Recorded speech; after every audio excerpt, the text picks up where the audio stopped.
जम्मू कश्मीर से आर्टिकल 370 हटाने का केंद्र सरकार का फैसला बरकरार रहेगा। सुप्रीम कोर्ट की 5 जजों की संविधान पीठ ने सोमवार को कहा, आर्टिकल 370 अस्थायी प्रावधान था। संविधान के अनुच्छेद 1 और 370 से स्पष्ट है कि जम्मू और कश्मीर भारत का अभिन्न अंग है। भारतीय संविधान के सभी प्रावधान वहां लागू हो सकते हैं। केंद्र ने 5 अगस्त 2019 को जम्मू कश्मीर से 370 हटा दी थी। इसके 4 साल 4 महीने और 6 दिन बाद आए फैसले में कोर्ट ने कहा, हम आर्टिकल 370 को निरस्त करने के लिए जारी राष्ट्रपति के आदेश को वैध मानते हैं। हम लद्दाख को केंद्र शासित प्रदेश बनाने के फैसले की वैधता को भी बरकरार रखते हैं। इसके साथ ही सुप्रीम कोर्ट ने राज्य में 30 सितंबर 2024 तक विधानसभा चुनाव कराने के आदेश दिए। मोदी सरकार ने अपने दूसरे कार्यकाल में 5 अगस्त 2019 को आर्टिकल 370 खत्म कर दी थी। साथ ही राज्य को 2 हिस्सों जम्मू कश्मीर और लद्दाख में बांट दिया था। इसके खिलाफ सुप्रीम कोर्ट में कुल 23 याचिकाएं दाखिल हुई थी। 5 जजों की बेंच ने सभी याचिकाओं की एक साथ सुनवाई की थी। संविधान पीठ में chief justice DY Chandrachud, justice BR Gavai, justice Suryakant, justice Sanjay Kishan Kaul और जस्टिस संजीव खन्ना शामिल थे। बेंच के सामने लगातार 16 दिन तक चली सुनवाई 5 सितंबर को खत्म हुई थी। इसके बाद सुप्रीम कोर्ट ने फैसला सुरक्षित रख लिया था। सुप्रीम कोर्ट ने सुनवाई के 96 दिन बाद केस पर फैसला सुनाया। CJI ने कहा, केंद्र की तरफ से लिए गए हर फैसले को कोर्ट में चुनौती नहीं दी जा सकती। ऐसा करने से अराजकता फैल जाएगी। अगर केंद्र के फैसले से किसी तरह की मुश्किलें खड़ी हो रही हो तभी इसे चुनौती दी जा सकती है।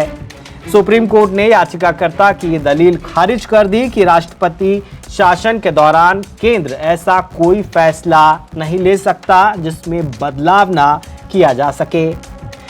चीफ जस्टिस ने यह भी कहा कि आर्टिकल 356 के बाद केंद्र केवल संसद के द्वारा कानून ही बना सकता है, ऐसा कहना सही नहीं होगा। CJI ने बताया कि फैसले में 3 जजों के जजमेंट है। एक फैसला चीफ जस्टिस गवई और जस्टिस सूर्यकांत का है। दूसरा फैसला जस्टिस कौल का है। जस्टिस खन्ना दोनों फैसलों से सहमत हैं। उच्चतम न्यायालय के इस फैसले के बाद सूबे के पूर्व CM और नेशनल कॉन्फ्रेंस के सीनियर लीडर उमर अब्दुल्ला ने निराशा जाहिर की है। उन्होंने कहा, निराश हूं लेकिन हतोत्साहित नहीं। संघर्ष जारी रहेगा। यहां तक पहुंचने में BJP को दशकों लग गए। हम भी लंबी दौड़ के लिए तैयार हैं।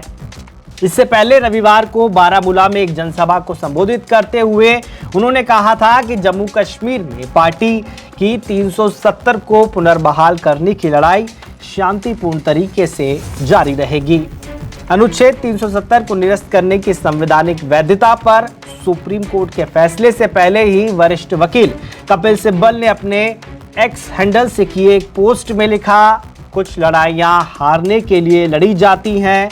कपिल सिब्बल ने सुप्रीम कोर्ट में उन याचिकाकर्ताओं का प्रतिनिधित्व किया था जिन्होंने संविधान के अनुच्छेद 370 को निरस्त करने की वैधता को चुनौती दी थी।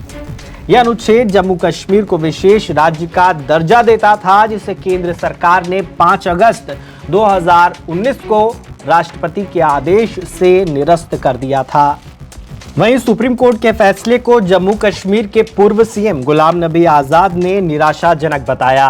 कांग्रेस से अलग होने के बाद डेमोक्रेटिक प्रोग्रेसिव आजाद पार्टी यानी DPAP की स्थापना करने वाले गुलाम नबी आजाद ने कहा, हम सुप्रीम कोर्ट के फैसले से निराश हैं। कोर्ट का फैसला दुखद और दुर्भाग्यपूर्ण है। जम्मू कश्मीर के लोग इससे खुश नहीं हैं, लेकिन हमें इसे स्वीकार करना होगा। आजाद ने संवाददाताओं से कहा, मैंने पहले भी ये कहा है, केवल 2 संस्थाएं हैं जम्मू कश्मीर के लोगों को अनुच्छेद 370 और 35 से वापस कर सकती हैं और वे संस्थाएं संसद और सुप्रीम कोर्ट हैं। सुप्रीम कोर्ट की बेंच निष्पक्ष है और हमें उम्मीद थी कि वो जम्मू कश्मीर के लोगों के पक्ष में फैसला देगी, लेकिन ऐसा नहीं हुआ। बहरहाल अब ये देखना होगा कि जम्मू कश्मीर में विधानसभा चुनाव की तारीखों का ऐलान कब तक किया जाता है। Bureau report, online news India.